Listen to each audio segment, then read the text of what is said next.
Hi guys, இன்றைக்கி நான் சிம்பிளாக உப்புமா தான் பண்ண போகிறேன். அதுக்கு பார்த்திங்கன்னா இந்த சாம்பார் தான் வைக்க போகிறேன். இந்த சாம்பார் பேர் அர்ஜென்ட்டு சாம்பார். இது வச்சாலே 2 in 1 தாங்க. மதியானம் லஞ்சுக்கும் இது சேர்த்து வச்சுடுவேன்.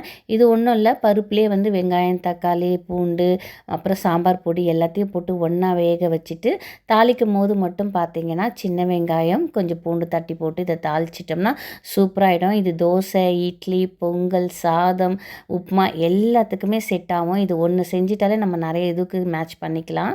அப்புறம் இது மத்தியானத்துக்கு பார்த்திங்கன்னா இந்த சாம்பாரே வச்சுட்டு கூட நம்ம இறால் தொக்கு பண்ணிடலான்னு அதையும் பண்ணிவிட்டு சாதமும் வடிச்சிட்டேன்.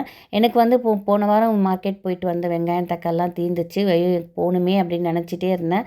ஆனால் பார்த்திங்கன்னா வீட்டு கீழே வண்டி வந்தது. 5 கிலோ 100 ரூபா அப்படின்னாரு. சரி போய் பார்த்தா வெங்காயம்லாம் நல்லா இருந்தது. அதனால் எல்லாத்துலேயும் ஒரு 100 ரூபாய்க்கு வாங்கிட்டு வந்தேன். அவரும் நம்ம வீடியோ எடுக்கிறத பார்த்துட்டு என்னம்மா வீடியோலாம் எடுக்கிறீங்க அப்படின்னு சேனல் பேர்லாம் கேட்டுக்கிட்டு என்னையும் சப்ஸ்கிரைப் பண்ணார். ஸோ அவருக்காக இந்த வீடியோ போட்டு விட்டேன்.